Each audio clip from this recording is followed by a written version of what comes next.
ফিলিস্তিনকে ধ্বংসের খেলায় মেতেছে ইসরায়েল।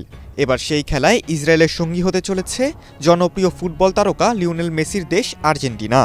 এমনই খবর প্রকাশ করেছে ইসরায়েলের গণমাধ্যম।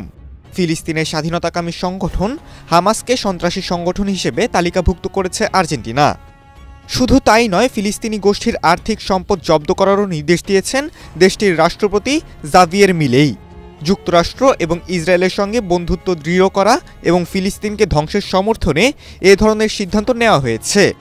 শনিবার 13 জুলাই দ্য টাইমস অফ ইসরায়েলের প্রতিবেদনে এ তথ্য জানানো হয়। এর আগে শুক্রবার আনুষ্ঠানিক ডিগ্রি জারি করে ফিলিস্তিনের বিরুদ্ধে ওই পদক্ষেপ নেয় আর্জেন্টিনা।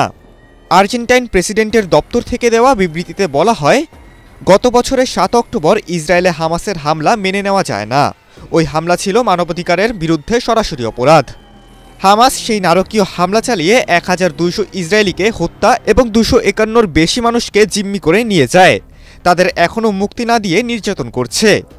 এছাড়া সংগঠনটি ইরানের সঙ্গে সম্পর্ক রাখে, অথচ ইরান আর্জেন্টিনায় ইহুদি স্থাপনায় সন্ত্রাসী হামলার জন্য দায়ী।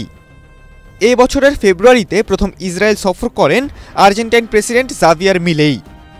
ওই সময় পবিত্র নগরী জেরুজালেমে গিয়ে তিনি ইহুদিদের সঙ্গে প্রার্থনা করেন। একই সঙ্গে জেরুজালেমে আর্জেন্টিনার দূতাবাস স্থানান্তরিত করার ঘোষণা দেন।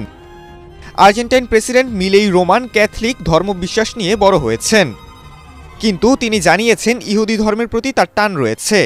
এমনকি ইহুদি ধর্মে ধর্মান্তরিত হওয়ার পরিকল্পনার কথাও বলেছেন মিলেই।